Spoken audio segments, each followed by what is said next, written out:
Welcome to another video. If you want to represent the Bio Squad, you've got to hit that subscribe button right now. I'll be going through some selected unique questions of this paper right here, which is the 9700 May-June 2010 paper 1-2. Do leave a like, comment, and do continue watching. Let's get started. Question 1. The diagram shows a section through a type of epithelium. Where is this type of epithelium found in the respiratory system? This diagram right here consists of the goblet cells as well as the ciliated cells.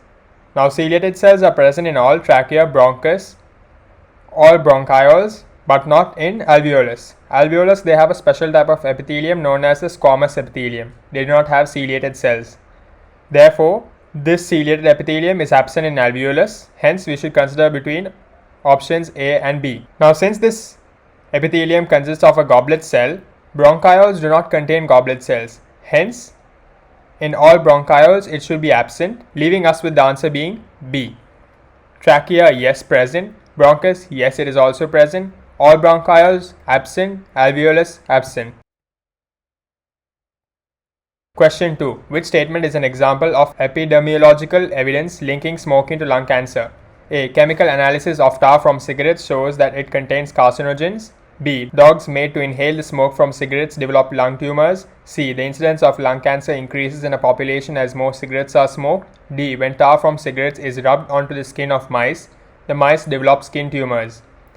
Epidemiological evidence means that a particular exposure causes a particular harm within a certain population. Therefore, since it is related to lung cancer and smoking, it should be C. The incidence of lung cancer increases in a population as more cigarettes are smoked, because it should be related to a certain population and a particular exposure should cause a particular harm. Hence, C does represent an example of epidemiological evidence. Question 3. Which feature of hemoglobin makes it a globular protein? A. It has 4 cross-linked polypeptide chains forming a quaternary structure. B. It has hydrophobic groups on the inside and hydrophilic groups on the outside. C. It has hydrophobic interactions and is insoluble in water. D. It has polypeptide chains which are cross-linked to form sheets. Globular proteins are soluble and are found in watery surroundings. Hence, they must be in such a way that their hydrophobic groups are on the inside of the molecule, protected from the watery surroundings, and their hydrophilic groups, which stands for water loving, as hydrophilic means water loving. So, hydrophilic groups should face the outside towards the watery surroundings. Globular proteins necessarily do not need a quaternary structure. Hence, answer A is incorrect. Answer B is the right choice because hydrophobic groups are on the inside. Because hydrophobic means water hating. They do not like to be surrounded by watery surroundings.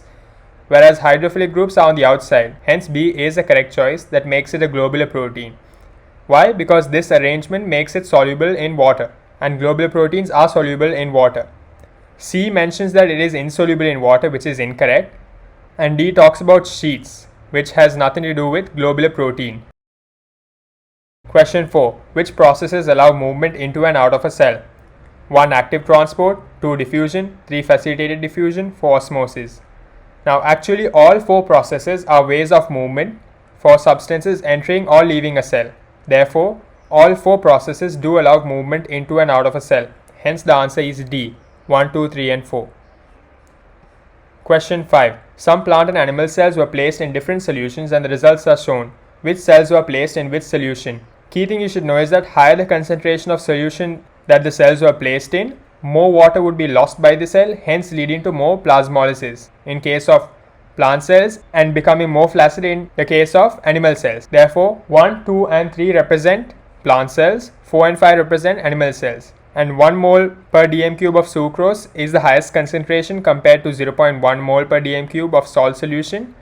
Hence, if you go to the cells given, 3 and 5 are the cells which seem to have lost water, hence should have been placed in a solution which had the highest concentration. And if you go to the answers A, B, C and D, answer D is the correct choice. 3 and 5 placed in 1 mole per dm cube of sucrose, which is the highest concentration. As you can see, water is lost, hence leading to their cell changing shape. And 2 and 4 represent turgid cells, therefore they haven't lost much water. Hence D is the right choice. Why are the other answers incorrect? A, B and C. Well, you should consider the column labeled as 1 mole per dm cube of sucrose, which is the highest concentration. Higher the concentration, more water will be lost. Whereas cells 1 and 2, they haven't seemed to lose any water. Hence A is incorrect. B, 1 and 4. Again 1 and 4 doesn't seem to have lost any water, hence incorrect. C, 2 and 4.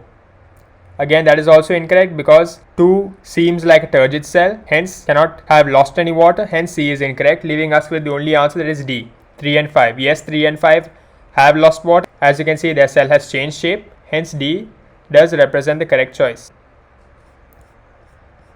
Question 6. The diagrams represent the cross-section of the stem, root and leaf of a non-woody dicotyledonous plant. In each section, the distribution of the tissues is shown. Which sequence of numbers correctly identifies the distribution of xylem and phloem in the stem, root and leaf? I have marked towards the sides which one represents which. So 1, 3 and 6 represent the phloem tissue, 2, 4 and 5 represents the xylem tissue. And over here you simply have to remember the positions and visualize this diagram. Try to memorize the correct distribution of the tissues, and then doing this question would be very easy. Hence, since 1, 3 and 6 represent the phloem, the answer is D. Because if you go to the other answers A, B and C, they do not show the correct sequence of numbers labeling the distribution of xylem and phloem. Only D represents the correct sequence. 2, 4 and 5 represents the xylem tissue, 1, 3 and 6 represents the phloem tissue. Question 7. What occurs in the sieve tube elements of a photosynthesizing leaf and an actively growing root? In a photosynthesizing leaf, sucrose will be loaded to the phloem sieve tube elements. Therefore, when sucrose is loaded to the sieve tube elements, water potential decreases, leaving us with the answer being either A or B. And when you consider the sieve tube elements in root, an actively growing root needs to be supplied with sugars to grow. Therefore, sugars in sieve tube elements in root would move out of the sieve tube elements. Why is that? Because when the sugars are moved out of the sieve tube elements in root, then only the root which is actively growing can use it. Hence the answer is B. Sieve tube elements in leaf, the water potential decreases.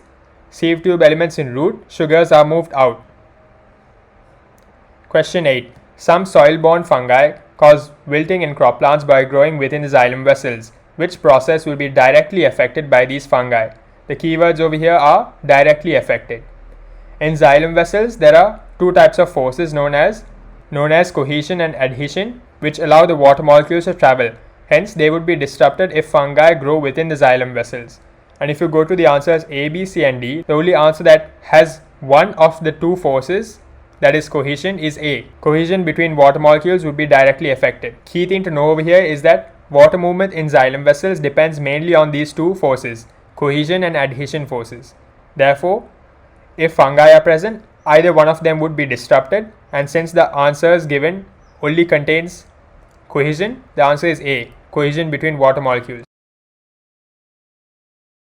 Question 9. Which observations suggest that a cell is eukaryotic? Key thing you should know is that eukaryotes have DNA associated with histone proteins. Therefore, if you look at the column protein molecules are associated with the DNA, there should be a tick under that column. And the only answers left would be either B or D. And eukaryotes also do have endoplasmic reticulum. Hence, under the column labeled as cytoplasm includes endoplasmic reticulum, there should be another tick. And that leaves us with the answer being D. Cytoplasm includes endoplasmic reticulum. Yes, that is found in eukaryotes. Protein molecules are associated with the DNA. Yes, that is also found. Ribosomes distributed through the cytoplasm. Yes, that is also found in eukaryotes. In eukaryotes, the ribosomes present are ATS ribosomes. Hence, the answer is D. Question 10. Which structures are found in both animal and plant cells? Keyword over here is both. Centrioles are only present in animal cells, hence answers having one in it are incorrect. Let's look at B and C. You should know that nucleolus is definitely found in both animal and plant cells, leaving us with the answer being C, because B doesn't have 3 in it, whereas C does. Hence the answer is C. Lysosome, nucleolus and vacuole are found in both animal and plant cells. Question 11. Which structures are measured using these units? 10 to the power minus 3 meters, 10 to the power minus 6 meters, 10 to the power minus 9 meters. Ribosomes have the smallest size of 25 nanometers, which is 10 to the power minus 9 meters. Hence, if you go to the answers A, B, C and D, the only answer that has ribosome under the column 10 to the power minus 9 meters is the answer D. Hence, D is the correct choice. Xylem vessel, yes, it is measured in the unit 10 to the power minus 3 meters. Nucleus is measured in the unit 10 to the power minus 6 meters and ribosome is measured in 10 to the power minus 9 meters due to its size being 25 nanometers. Question 12. Membranes within and at the surface of cells have different roles. The diagram allows the identification of the various organelles within the cell by describing the membrane structure and function. Which of the outcomes shown below correctly identifies the organelles that possess the membrane and function concerned? Now let's follow the diagram. Membrane. Encloses cell contents is cell surface membrane. Encloses a structure within the cell. Then that is broken down to no pores and possesses pores. If you look at possesses pores, allows exit of mRNA. That definitely has to be the nucleus, because inside the nucleus is where mRNA is synthesized and mRNA would leave the nucleus through the pores. Hence 1 is nucleus. Protein synthesis occurs in the rough endoplasmic reticulum and the rough endoplasmic reticulum does contain pores. Hence 2 represents the rough endoplasmic reticulum. Let's look at no pores present. No pores present is further broken down to single membrane and double membrane. What are the structures that consist of double membrane? Well, they are the nucleus, chloroplast and the mitochondrion. Since nucleus is out of the picture, we have to consider between chloroplast and mitochondrion. Allows oxygen to enter. That definitely has to be mitochondrion, because mitochondria is concerned with energy production or ATP production. And how does it do it? By the process of respiration. And respiration uses oxygen. Hence, allows oxygen to enter should be mitochondrion, that is 5. Allows carbon dioxide to enter should be chloroplast, which is represented by number 6, because chloroplasts undergo photosynthesis using carbon dioxide. And if you look at single membrane, transports enzymes, that has to be vesicle, and lipid synthesis is concerned with the smooth endoplasmic reticulum. And yes, endoplasmic reticulum does have a single membrane. Hence, if we go to the answers A, B, C and D, keeping in mind the organelles that matches to the respective number, you would get the answer as C. 1B in the nucleus, 2B in the rough endoplasmic reticulum, 3B in the vesicle, 4B in the smooth endoplasmic reticulum, 5B in the mitochondrion, 6B in the chloroplast. Hence C is the correct answer.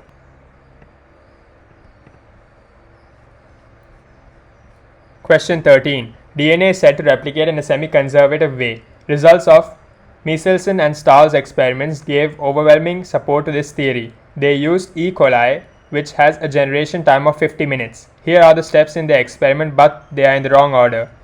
Which sequence of letters shows the correct order of the steps in the experiment? If you follow the steps, first it should be that the bacteria are grown in a 15 nitrogen medium for many generations, because first in the Michelson and Stahl's experiment, they grew the bacteria in a medium that has the heavy nitrogen, and heavy nitrogen is 15N, not 14N. Therefore, S is the first step, leaving us with the answer being either C or D.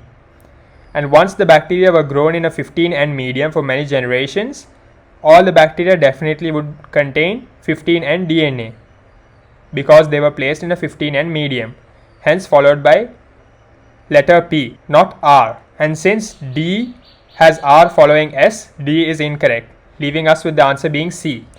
S followed by P, then followed by T, after that Q, and finally R. And if you go to the numbers labeled towards the side, you will understand why. First, the bacteria were grown in a 15N medium for many generations. Then all the bacteria would contain 15N DNA. After that, bacteria were transferred to a 14N medium, which consists of the light nitrogen. That is how they did their experiment, and sampled every 50 minutes, because each generation time has 50 minutes. And after 50 minutes, they would collect their first generation of bacteria. And their first generation of bacteria would contain all hybrid DNA, that is both 15N DNA and 14N DNA.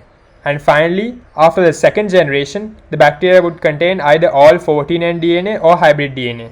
Hence the answer is C. Question 14. What occurs in anaphase of mitosis? Anaphase is regarding the chromosome separation. Hence, if you go to the answers A, B, C and D, the best possible answer is C. Chromatids separate and move to opposite poles. Let's look at the other answers. A. Chromatids line up on the equator of the cell, that is concerned with the metaphase, not anaphase. B. Chromatids reach the poles of the spindle. Chromatids do not reach the poles of the spindle. First, they have to separate, and then they would move to opposite poles. Hence, B is incorrect. D. Chromatids start to coil up and become visible. that is concerned with the stage known as prophase, not anaphase. Hence the answer is C. Question 15. In a DNA molecule, the base sequence AGT codes for the amino acid serine. What is the base sequence of the anticodon on the tRNA to which serine becomes attached? Key thing you should know is that if it is concerned with DNA molecule and tRNA molecule, the basis of DNA would be exactly the same as the basis of tRNA, except that T, which is there in DNA, would be replaced by U. Hence, the final base sequence of the anticodon on the tRNA would be AGU, leaving us with the answer being A. Question 16. What is the minimum number of base substitutions required to change the nucleotide sequence of the HbA normal allele to the HbS sickle cell allele? Those with sickle cell allele only have one base being different from the normal allele. Hence, one substitution or one base substitution, leaving us with the answer being A. One base substitution required to change the nucleotide sequence. Question 17. An enzyme is completely denatured at 50 degrees Celsius. A fixed concentration of this enzyme is added to a fixed concentration of its substrate. The time taken for completion of the reaction is measured at different temperatures. Which graph shows the results? At 50 degrees Celsius is where the enzyme would be completely denatured. Keep in mind. And then they have plotted the time taken for completion of the reaction on the y-axis, and on the x-axis it is temperature.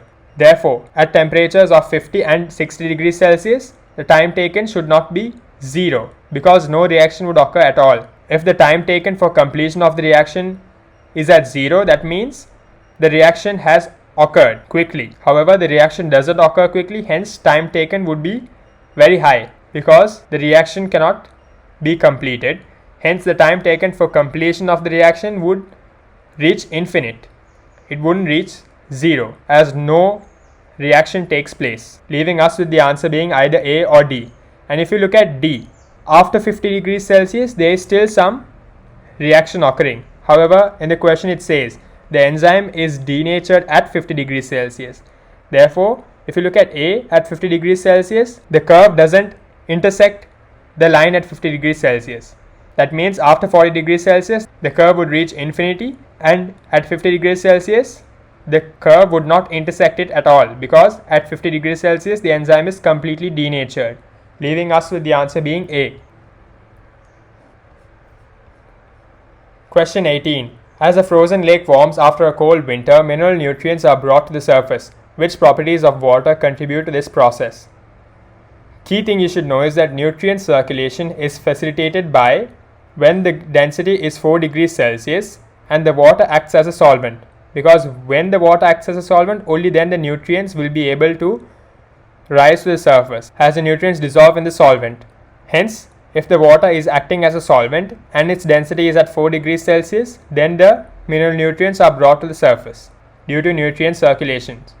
Hence, the answer is A, 1 and 3 only. The other properties, they are not related to the mineral nutrients being brought to the surface. They just are properties of water. Question 19. What would be the results of analyzing part of a DNA molecule? A. Hexose sugars and phosphates in equal proportion and an equal number of cytosine and guanine bases. That is incorrect because DNA and RNA, they have pentose sugars due to 5 carbon atoms, not hexose. Since the answer talks about hexose sugars, that is incorrect. B. Nucleotides and phosphates in equal proportion and an equal number of adenine and cytosine bases. That is incorrect because A bonds with T and C bonds with G.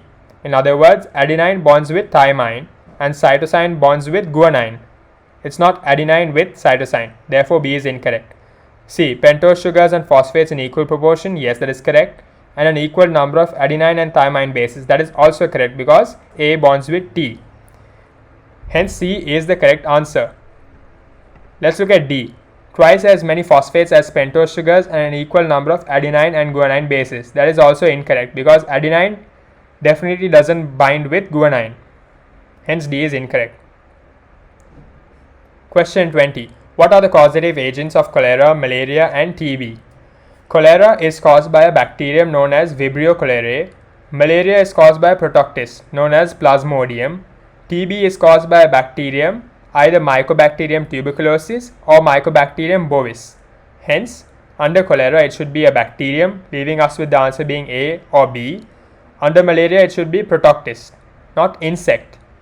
The insect is the mosquito, and the mosquito acts as the vector. It is not the causative agent. The causative agent of malaria is protoctist. Hence, the answer is B. Question 21. 40% of the world's population live in an area where malaria is a threat to health. In recent years, there have been many more cases in Africa. What is the social factor that is letting the spread of malaria get out of control?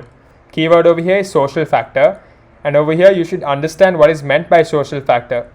It is nothing but where it is caused by a group of people.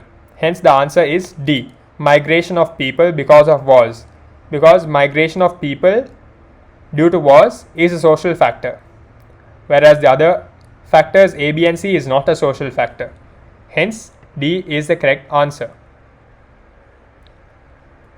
Question 22. What is systolic blood pressure?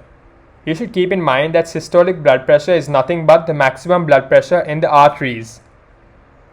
Hence the only possible answer is C, the maximum blood pressure in the arteries, because the definition of systolic blood pressure is that, not any other answer. Therefore the answer is C. Question 23.